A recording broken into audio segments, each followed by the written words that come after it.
So thank you for all for coming out tonight. And I am going to give you a broad overview of the district, and I'm going to talk a little bit about who we are as a district. Some of you may know some of this information, but some of you may not, so we're going to give that broad overview. And then what kinds of challenges we are facing in the district. So we'll start first with the district snapshot. We are the fourth largest district in the state of Illinois with about 28,000 students. We're going to talk a little bit more about our enrollment coming up. We are a large employer. We're one of the largest employers in DuPage County with over 3,000 employees.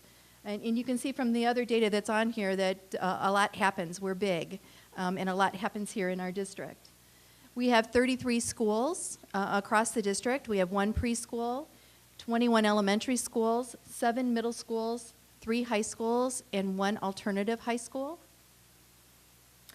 And where our families come from, we serve 4 communities in our district. So about 60% of our families are from the city of Naperville, 36% from the city of Aurora. We have a small portion from Bolingbrook, that's the 4%.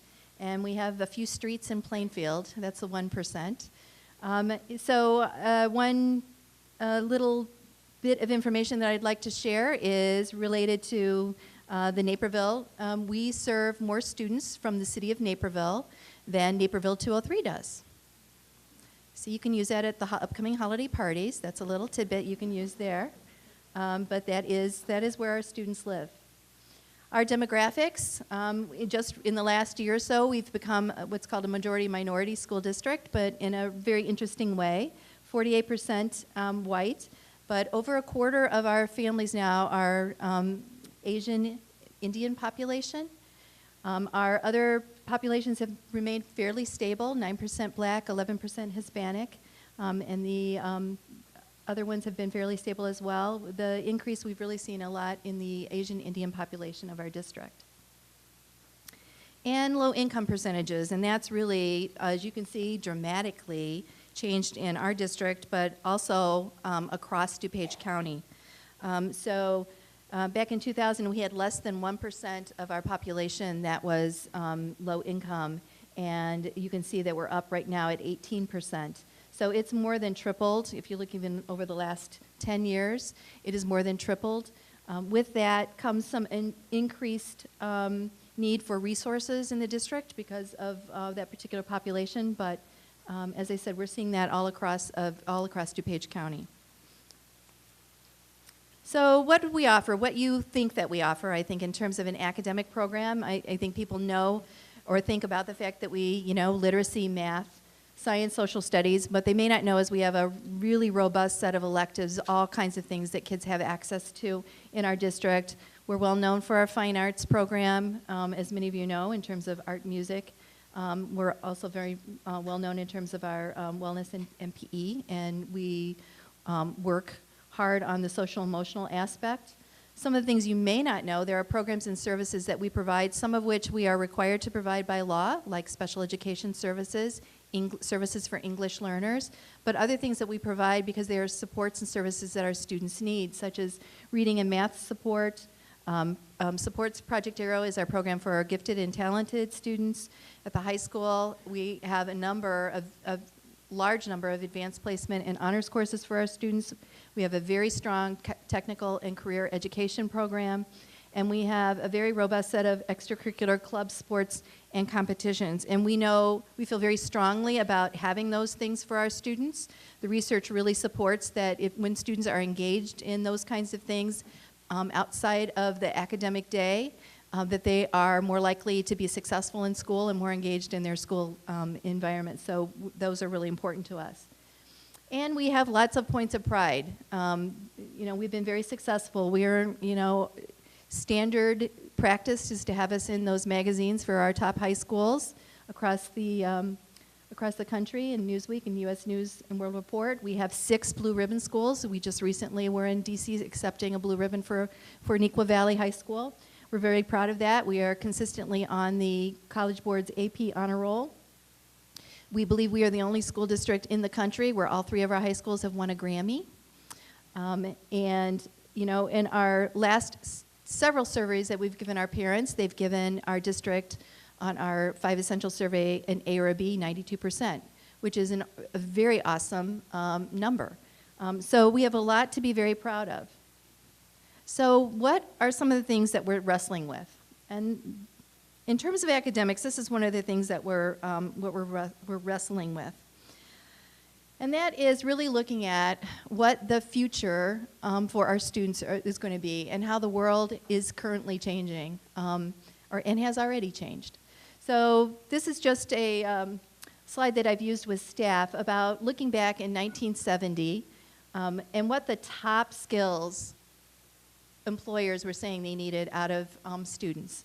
And you can see writing, computation, and reading right there in the top 3. What everybody thought schools are about, reading, writing, and math, right? If you look to today, you can see very easily that some of those have dropped off. And it's not because they aren't important. Of course, reading, writing, and math are important and always will be. But you can see what people are saying are very important now. Problem-solving skills, collaboration skills, critical thinking skills, oral communication skills. They've got writing there, but writing persuasively. So things have changed from when, certainly when I was in school and when probably most of you, and we're not, I know you're all like in your head going, and I wonder when she was in school, but I'm not going to tell you. But when I was in school, right, you took biology class, let's say, you had a textbook. If you read that textbook, you memorized that textbook and you were able to regurgitate that textbook, you could do well in school. Right? It's really no longer the case because the information about biology is no longer just in that textbook. Students have access to information and content all over the web now. You know, content isn't just in a textbook anymore. So we have to work with our students about how they can work on these kinds of skills that employers are saying are really important within the context of learning those contexts. So we have students coming back to us who have graduated out of college, and have told us about their job interviews where they've been asked to work as a team to solve a problem. That was the interview, because what the employer was looking for are those skills that they need to see in their employees on a day-to-day basis. Can they work together? Can they communicate? Can they critically think? Are they creative? Those sorts of things. So we need to struggle with how to prepare our kids for this future that is very different and moving very fast from what our future was like. So in this, we're hearing this from our futurists that 65% of the children entering elementary school today will be in jobs that have not yet been created, using tools that have not yet been invented, and solving problems that have not yet been thought of. And we have to figure out how to prepare our kids for that very unknown future. So we're really looking at moving from things, and you may have seen us talk about Future Ready 204, really looking at moving from not just what to learn, but also how to learn. Because they're also telling us that kids will have various careers and have to learn new skills throughout their lifetime in the future. Going from textbooks to things like resources, media, Chromebooks. Going from traditional library spaces to collaborative learning spaces where we're working with our students on collaboration, on how to work virtually, cross-cultural kinds of communication, all those kinds of skills. Independent work to also group work to really share ideas. And from things like keyboarding to coding. And you'll see more and more of that. We're trying to figure out how to Google-proof our classrooms, right? Because if you need to know the answer to something now, you just pick up your phone and you Google it. And we need to teach our students how to use those critical thinking skills in a different way. And that's one of our challenges. One of our other challenges is related to our enrollment. We recently had a demographic study done on our district. And you can see, after years of very rapid growth, and actually the even more rapid growth is before the 2000s that's on here, you can see that we peaked up around the 9-10 school year, and that we've been on a downward trend since then. Our demographer, who was 97% right on his first study, has come in and told us that over the next 5 years we're going to lose another 1,400 students, that we're going to continue to see that decline in enrollment. And what that has meant to us is that he's told us that overall we have plenty of capacity in the district for our students. And in some cases, we have some schools that are being underutilized. We have some specific challenges looking at schools on the north end, in particular, Brookdale, Brooks, Mattia Valley, and then our one school on the south end, Peterson, are schools that we need to look at. We also have other needs that we need to address, and that's other space needs for our alternative high school that is currently in a building that we are looking to not sink any more money to and demolish. So we need space for them, and we're also looking for space for our transition program, which is our program for our 18 to 22-year-old students with disabilities. On the budget side of things, expense side, this is how we spend our money. As you can see in the gray, a little over 76% is in our education fund, which the majority of that is salaries and benefits. Schools are in the people business. The majority of our expenses are people. One of the things I want to point out to you is under debt service, the 8.4%. If you hearken back to that graph about enrollment when we were building all of these buildings, we're still paying that debt off. We have another 10 years. We are paying a $28 million payment every year and have another 10 years before before our buildings are paid off. So you can see what that takes a chunk out of our budget. Our overall budget is around $325 million. I'll give you some perspective there. And this is where our dollars come from. The majority, as you can see, almost 80% come from your local property taxes. That is our primary and most reliable source of funding for our school district. As you can see, the state provides 14%. I want to give you some perspective that it used to be 24% in the year 2000. Our state revenue has continued to decline over time, and we'll talk a little bit later again about that. And you can see we get very little from the federal government, 2.8%, and the 4% are things like registration fees. So back when the state, I went back and said it used to be 24%. Back when the state began around really the 2008-2009 school year, really cutting funds for education, the district had to make some really difficult decisions, and the boards at that time had to make some really difficult decisions about how do we balance our budget, because we have always been a district that believes in a balanced budget, unlike our friends at the state. We believe in a balanced budget. So we have worked really hard, and to do that, we've had to make significant cuts. And so you can see over a number of years, we cut a good chunk of money, almost $41 million. And we've tried desperately to keep that away from the classroom, but when you see the slide that talks about that we're a people business, you can't possibly keep that all away from the classroom. So we're going to talk about what some of those cuts really looked at. But we looked at delaying expenditures. We looked at revenue enhancements is a nice way to say increased fees. Operational efficiencies, things, we tried to be more efficient. Try to be more efficient with our programs, a number of different things, and we'll talk about those. But to give you some perspective about our operating expense per pupil, these are what we call our comparable districts. Jay Strang, our finance guy, likes to call them our Big Ten. They're the people that you compare yourself to. They're all unit districts in the Chicago area. And you can see our spending, per pupil spending compared to them. We are the blue bar. The yellow bar all the way in the end is the state. So I'll read from this ways in case you can't see them, but Barrington is the highest spending, Geneva, Naperville 203, Elmhurst, Batavia, Wheaton, St. Charles, there we are in the blue at 11,468, and the state average is over 12,000. So you can see just from perspective, because I mentioned the fact that we serve more students from Naperville, Naperville 203 has $3,000 per student that they're able to spend more than we do at Indian Prairie 204. And that's the way, the school funding works. So when we talked about some of the things that we did, this is one of the things that we did, and we looked at class size. And we increased our class size, so you can see how we compare with those comparable districts. So you can see where we're at with our average class size is 26.7, and you can see what the state average is 21. So obviously that was one of the ways that we managed our budget.